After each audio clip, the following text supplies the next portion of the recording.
వెనక్కొచ్చేట్టుగా అనుగ్రహించమని ఆ నదికి ఇష్టమైన పదార్థాన్ని నైవేద్యం పెట్టి భార్యని ముందు పడవెక్కించి తానెక్కి దాటి వెళ్ళాలి. కాబట్టి భూప్రదక్షిణము అన్న మాటకు అర్థం యథేచ్ఛగా గిరగిరా తిరిగి రావడం కాదు. కనపడిన ప్రతి నది యందు సంకల్ప సహిత స్నానం చెయ్యాలి. మీరు కావాలంటే రామాయణం చదవండి. రాముడు నదులు దాటుతాడు. నదులు దాటిన ప్రతి చోట రాముడు పూజ చేస్తాడు, సీతమ్మ పూజ చేస్తుంది. ఒక్కొక్కచో కొన్ని కొన్ని నదుల దగ్గర ఆవిడ మొక్కుకుంటుంది, నేను 1000 కళ్ళు కుండలు ఇస్తాను నీకు అంటే. శ్రీరాముడు ధర్మాన్ని లోకానికి చూపించడానికి వచ్చాడు. పూజ చేసి ఆ నదికి నమస్కారం చేసి భార్యని ముందెక్కించి తానెక్కి పడవ మీద దాటుతాడు. మళ్ళీ దాటిన తర్వాత మళ్ళీ క్షేమంగా మమ్మల్ని వెనక్కి వెళ్ళేటట్టుగా అనుగ్రహించమని ప్రార్థన చేసి వెడతాడు. కాబట్టి భూప్రదక్షిణ నియమమునందు తిరిగి వచ్చేయడం కాదు, నదీ స్నానాలు చేస్తూ రావాలి. సుబ్రహ్మణ్యుడు కనపడిన ప్రతి నదిలో స్నానం చేయడానికి ఎడుతున్నాడు, సంకల్పం చెప్పుకుందామని. స్నానం చేసి పొడిబట్ట కట్టుకుని వినాయకుడు వెళ్ళిపోతున్నాడు. ఇదేమిట్రా లంబోదరం, ఇంత పెద్ద కడుపున్నవాడు, స్థూలకాయుడు, మూషిక వాహనం ఉన్నవాడు నాకన్నా ముందెలా వస్తున్నాడు అని సుబ్రహ్మణ్యుడు తెల్లబోతున్నాడు. తీరా ఆయన భూప్రదక్షిణం అంతా చేసి వచ్చేటప్పటికి విఘ్నేశ్వరుడు యథార్థమునకు భూప్రదక్షిణానికి వెళ్ళలేదు. మరి ఆయన ఏం చేశాడు అంటే, అందుకు శాస్త్రం తెలిసి ఉండడం. పేరు చివర శాస్త్రి తనంత తాను పెట్టుకోవడం అన్నది తక్కువ. శాస్త్రి అన్న పేరు పెట్టుకోరు, శాస్త్రి బిరుదునామంగా వాడతారు. ఆయన శాస్త్రి గారండి అంటారు. అయ్యా శాస్త్రి గారు ఇలా రండి అంటారు. శాస్త్రి గారిని ఎవరిని పిలుస్తారంటే శాస్త్రము తెలుసున్నవాడు కనుక. శాస్త్రము తెలుసున్నవాడు శాస్త్రి. శాస్త్రి అని పేరు పెట్టుకుని సైన్యంలో పనిచేసి వస్తే నేను చెప్పడం కష్టం. కాబట్టి శాస్త్రి శాస్త్రము నెరిగి ఉండుట అని. ఇప్పుడు శాస్త్రము తెలిసి ఉండడం, అనుష్ఠించడం రెండూ కలిస్తే బుద్ధి. తెలుసు కానీ అనుష్ఠించనండి, అనుష్ఠిద్దామంటే నాకు తెలియదండి, ఈ రెండూ బుద్ధి కావు. ఈ రెండూ కలిసి ఉంటే బుద్ధి. ఏది బుద్ధి? భూప్రదక్షిణం చెయ్యి అన్నప్పుడు అందులో ఎక్కడా దోషం రాకుండా తేలిగ్గా చేసే మార్గం ఏమిటి అంటే, తనకున్న శరీరానికి, తనకున్న వాహనానికి, తను వెళ్ళగలిగిన వేగాన్ని దృష్టిలో పెట్టుకుని, అదొక పోటీ కనుక తన తల్లిదండ్రులకు తాను ప్రదక్షిణం చేశాడు. తల్లిదండ్రులకు ప్రదక్షిణం చేస్తే భూప్రదక్షిణ శక్యేన కాశీయాత్రాయుతేన చ, భూమికి 7 మాటలు ప్రదక్షిణం చేసినట్టు. పైగా కాశీ యాత్ర చేసి కాశీలో నివాసం చేసి ఇంటికి వచ్చినట్టు. కాబట్టి పరమశివుడు అన్నాడు, విఘ్నేశ్వరుడు ముందొచ్చాడురా, అందుకని ఈ పండు ఆయనకి ఇచ్చేస్తున్నాను. పండు ఇచ్చేస్తున్నానంటే ఫలాన్ని అనుగ్రహించామని, అంటే ఆయనకి విఘ్నాధిపత్యాన్ని కట్టబెడుతున్నానన్నాడు. చాలామంది కొంచెం చౌక మాట ఒకటి మాట్లాడుతుంటారు. సుబ్రహ్మణ్యుడికి కోపం వచ్చింది వెళ్ళిపోయాడంటారు. కోపం వచ్చి వెళ్ళిపోయాడని లేదు, ఆయన తనని తాను పరిశీలించుకోవడం ప్రారంభించాడు. అరే నాకు ఈ పాటి తెలియలేదు, అన్నయ్య చక్కగా తల్లిదండ్రులకు ప్రదక్షిణం చేశాడు, నేను భూప్రదక్షిణం అంతా చేసి వచ్చాను, అయినా ఫలితం దక్కలేదు, నాకంత బుద్ధి లేదు, అన్నయ్యకే బుద్ధిమంతుడు, కాబట్టి నేను ఎందుకు పనికొస్తాను? ఇది అశాంతికి కారణము. తనకన్నా ముందు పుట్టిన వాడి పట్ల మాత్సర్యము పెరగడానికి కారణము కాదు. ఇప్పటికైనా నేను బుద్ధి తెచ్చుకుని శాంతియుతంగా ఉండడం, బుద్ధిని బాగా శాస్త్రాన్ని పట్టుకుని వాడడం అంటే ముందు ఏం రావాలి? శాంతి దండాన్ని చేత పట్టుకోవాలి. అందుకే ఇంద్రియములను కొట్టాడు ఆయన. ఇంద్రియములను కొట్టి శాంతి దండాన్ని పట్టుకున్నాడు. అందుకని బ్రహ్మచారి శాంతి దండాన్ని పట్టుకుని పరమ వైరాగ్యమును మించిన శాంతి లోకమునందు లేదు. ఏ వస్తువు నుండి వచ్చిన శాంతి అయినా తాత్కాలిక శాంతి. ఒక సూర్యబింబం ఉదయిస్తోందనుకోండి, ఎంత బాగుందో బింబం చూద్దాం అనుకుంటే ఓ చెట్టు అడ్డొచ్చింది. బాబా ఈ చెట్టు అడ్డొచ్చిందే సమయానికి అనుకున్నాడు, గాలేసింది, చెట్టు కొమ్మ పక్కకెళ్ళింది, సూర్యబింబం కనపడింది. అబ్బా ఈ కొమ్మ తప్పుకోవడంలో బింబం కనపడింది అనుకున్నాడు. ఇప్పుడు తను సంతోషించడానికి కారణం చెట్టు కొమ్మ పక్కకెళ్ళింది. వెళ్ళిన కొమ్మలా ఉండిపోతుంది ఏమిటి, మళ్ళీ వచ్చేసింది, మళ్ళీ అడ్డొచ్చేసింది రా అన్నాడు. ఏది శాంతికి కారణమో అదే అశాంతికి కారణము. ఎప్పుడు లౌకికంలో ఎంత గట్టిగా మీరు పట్టుకోండి, ఇది నా శాంతికి కారణమన్న ఏ వస్తువైనా జగత్తులో వచ్చినది వెళ్ళిపోతుంది. జాయతే గచ్చతే ఇది జగత్. కొడుకు కాని, భార్య కాని, బిడ్డ కాని, చెట్టు కాని, పుట్ట కాని, ఇల్లు కాని, ద్రవ్యం కాని, ఆస్తి కాని, పాస్తి కాని, ఏదైనా సరే దీని వలన శాంతి అంటే అదే అశాంతికి కారణము. ఈ బొమ్మయే నా శాంతికి కారణమో, పగిలిపోయింది, నీకు అశాంతి ప్రారంభము. ప్రపంచంలో శాంతికి కారణమేది ఇంద్రియ నిగ్రహము, వైరాగ్య, సుఖము. అందుకే దండాయుధ పాణి అయి నిలబడ్డాడు. అంటే సన్యాసాశ్రమానికి బహుదగ్గరగా నించున్నాడు. స్వామిమలైలో అలా నిలబడడానికి కారణం ఎవరు? విఘ్నేశ్వరుడే. విఘ్నేశ్వరుడి వల్ల కాదు వెళ్ళి స్వామిమలైలో మరి దండాయుధపాణిగా నించున్నాడు. కాబట్టి ఇప్పుడు అసలు సుబ్రహ్మణ్యుడికి 3 రూపాలు: బ్రహ్మచర్యము, గృహస్థాశ్రమం, సన్యాసాశ్రమమునకు దగ్గరగా ఉండవలసినంత రీతిలో గోచి పెట్టుకుని దండం పట్టుకుని ఆ పళనీలు నిలబడడానికి కారణమైనటువంటి వాడు విఘ్నేశ్వరుడు. కారణం సుబ్రహ్మణ్యుణ్ణి కూడా ఆ స్థాయికి తీసుకొచ్చినటువంటి వాడు యథార్థమునకు విఘ్నేశ్వరుడే. కాబట్టి సదాబాల రూపాపి విఘ్నద్రిహంత్రి. బాహ్యంలో చూస్తే చిన్న పిల్లవాడిలా ఉంటాడు విఘ్నేశ్వరుడు, కానీ విఘ్నాద్రిహంత్రి, పర్వతముల వంటి విఘ్నములను తొలగతోస్తాడు. అంతేకాదు మహాదంతి వక్త్రాపి పంచాస్య మాన్య. శంకరుల రచనలంటే అలా ఉంటాయి. ఆయన ఏనుగు ముఖంతో ఉంటాడు కాబట్టి పెద్ద ఏనుగు. ఈ ఏనుగుకి పూజ ఎవరు చేస్తారు? పంచాస్య మాన్య, ఓ పెద్ద సింహం పూజ చేస్తుంది. లోక విరుద్ధం కదా. అసలు సింహం కల్లోకి వస్తే ఏనుగు పడిపోతుంది. అలాంటిది పెద్ద ఏనుగేమిటి? ఏనుగు యొక్క కుంభస్థలం చాలా విశాలంగా పెద్దది కనపడింది అనుకోండి, సింహానికి ఎంత సంతోషమో.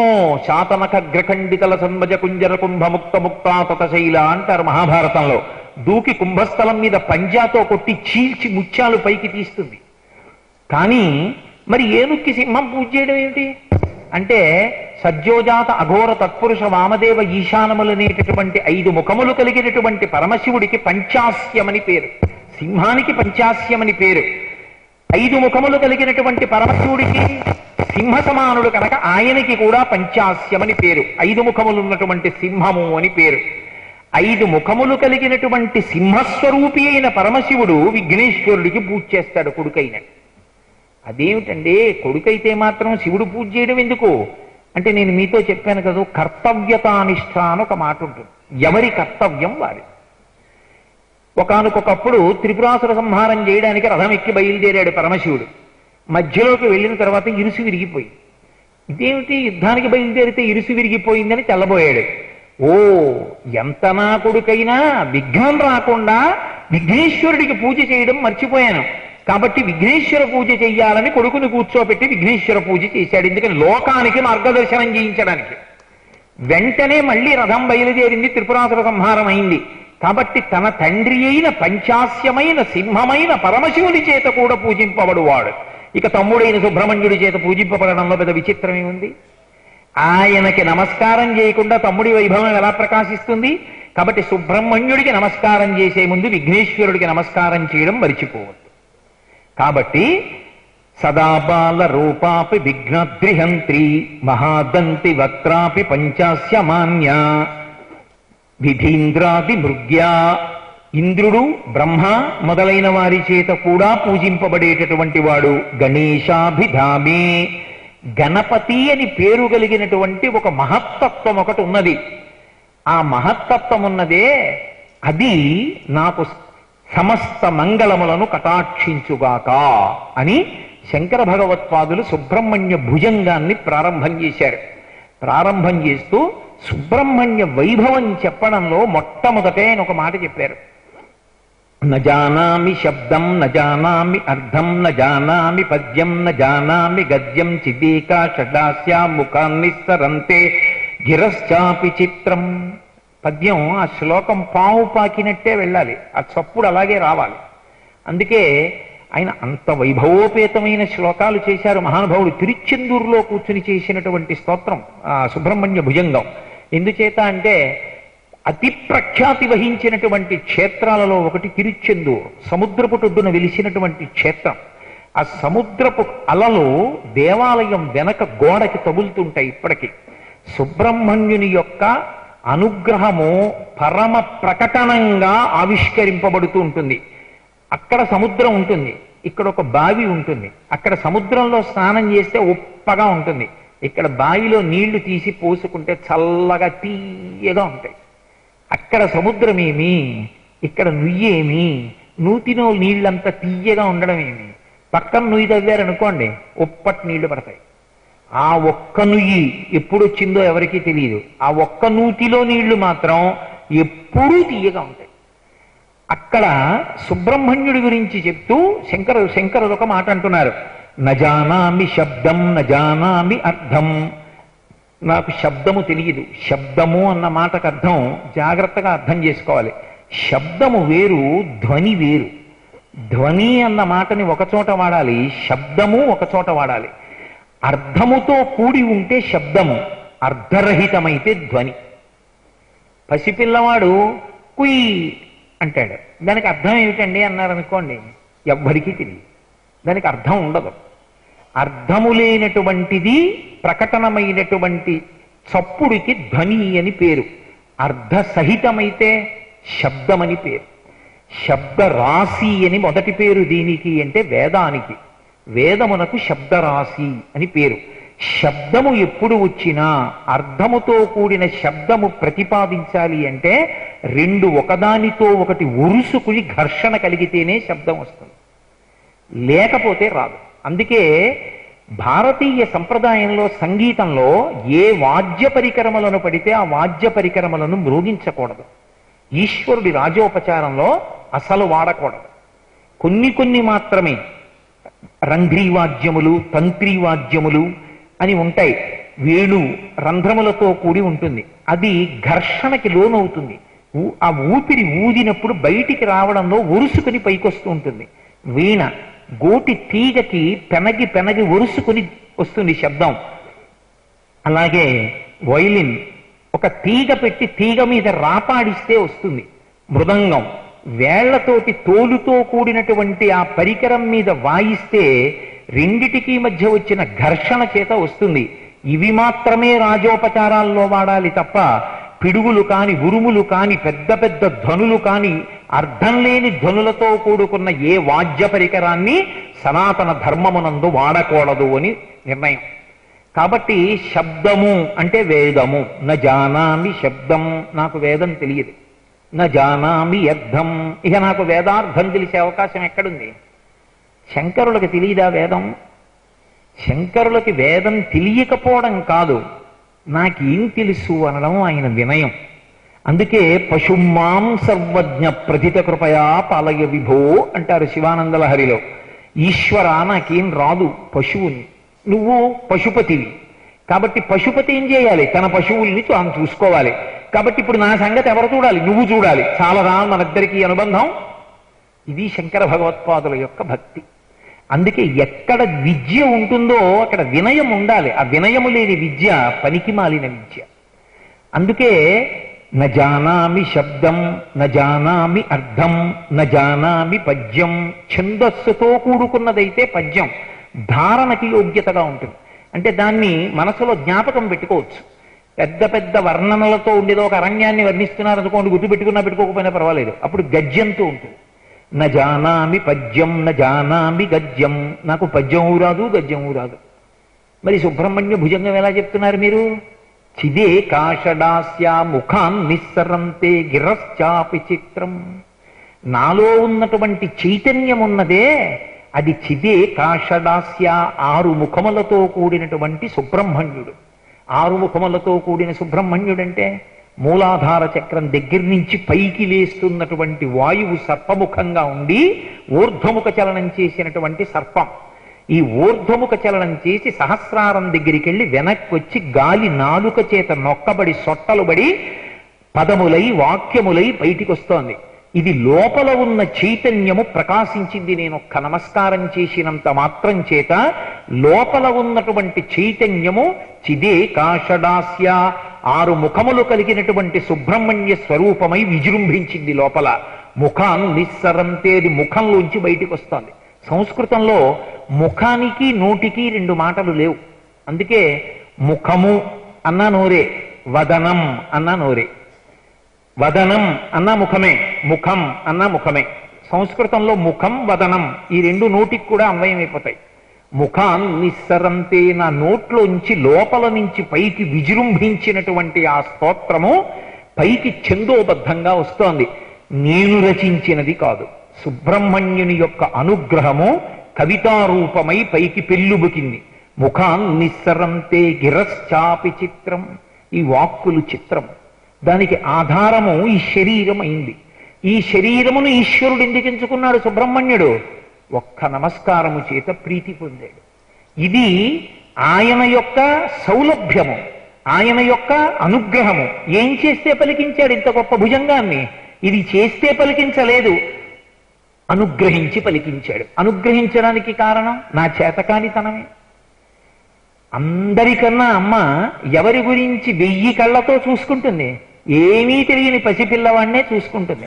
అన్నీ తెలుసన్న వాడి గురించి అమ్మ ఎందుకు పట్టించుకుంటుంది? అమ్మ ఆకలేస్తోందంటే అన్నం పెడుతుంది, లేదా అమ్మ కాబట్టి రేపు 1 గంట అయిపోయింది అన్నం తినరా అంటే. ఇప్పుడు కాదమ్మా చదువుకుంటున్నాను 2 గంటలకు వస్తానమ్మా భోజనానికి ఊరుకుంటుంది. అదే పసిపిల్లవాడైతే వీధంతా తిప్పి బతిమాలి బామాలి వాడికి గోరుముద్దలు పెట్టి కథలు చెప్పి కడుపు నింపుతుంది. ఎవడు చేతకాని వాడో వాడి యొక్క కడుపు నింపుతుంది. శంకరులు చేతకాని వారా? చేతకాని తనముగా వినయము ప్రకటించిన వారు. ఆ వినయం ఎక్కడున్నదో అక్కడికి సరస్వతీ కటాక్షము ప్రవహిస్తుంది. అహంకారముతో అంతెత్తి తలకాయ పెడితే ప్రవాహం ఎక్కడెక్కుతుంది? వంగిన చోట పల్లంగా ఉన్న చోటికి ప్రవాహం వస్తుంది సరస్వతీ కటాక్షం. ఆ వంగడం చేత కాని వాడికి సరస్వతీ కటాక్షం ఎక్కడి నుంచి వస్తుంది? కాబట్టి ముఖాన్నిస్సరంతే గిరశ్చాపి చిత్రం. నా నోట్లోంచి సుబ్రహ్మణ్య సంబంధమైనటువంటి స్తోత్రము తాను పెళ్ళుబికింది. దానికి ఇది నిమిత్తం, దీనికి సంబంధం లేదు. శంకరాచార్య కృతం అనకండి. శంకరాచార్య శరీరమును సుబ్రహ్మణ్య తత్వం ఆవహించి లోపల పైకి లేచింది కవిత్వపు విల్లువ. ఎలా? చిదే కాషడాస్య, లోపల ఉన్న చైతన్యము 6 ముఖముల వాడిగా విజృంభించింది పైకి. పరాపశ్యంతి మధ్యమా వైఖరి అన్న వాగ్రూపాన్ని పొందింది. ఈ శ్లోకం మొదట శంకరాచార్యుల వారు ప్రయోగించడం వెనక అనేక కారణాలున్నాయి. ఒకటి, శంకర భగవత్పాదులకి సరస్వతీతత్వం అంటే చాలా ప్రేమ. ఆయనకున్నంత అనురక్తి మనకెక్కడ కనపడదు. అందుకే వారు స్థిరీకరించినటువంటి సన్యాస వ్యవస్థలో కూడా చాలా మంది సన్యాసులకు పేరు చివర భారతీ అని, పేరు చివర సరస్వతి అని, ఇంద్ర సరస్వతి అని నామం ఉంచారు. కామకోటి పీఠాధిపతుల యొక్క పేరు చివర కూడా ఇంద్ర సరస్వతి ఉంటుంది. నడిచే దేవుడిని పేర్గాంచినటువంటి మహాపురుషులు చంద్రశేఖరేంద్ర సరస్వతి అని పిలువబడ్డారు. ఆయనకి శారదా కటాక్షము పట్ల విశేషమైనటువంటి మక్కువ. అందుకని అసలు శారదా కటాక్షమునందు ఆయనకి మక్కువ ఉంటే మన మీద రుద్దచ్చా? ఆయనకి ఇష్టమైనవన్నీ మనకి చెప్పి మీరు ఇలాగే వినండి నేను ఇలాగే చెప్తాను అనొచ్చా? అప్పుడు వైదికం ఎందుకు అవుతుంది? ఆయన ఆచార్యులు ఎందుకు అవుతారు? ఆచార్య అంటే శాస్త్రం ఎరిగి ఆచరించిన వారు. ఆయనకి సరస్వతీదేవి అంటే ఇష్టమని మనందరికీ సరస్వతీదేవిని ముందుకు తీసుకొస్తారా? అప్పుడు దోషం అవలా? కాదు. సచామర రమావాణి సవ్య దక్షిణ సేవిత, వేదం యొక్క హృదయం అంతే.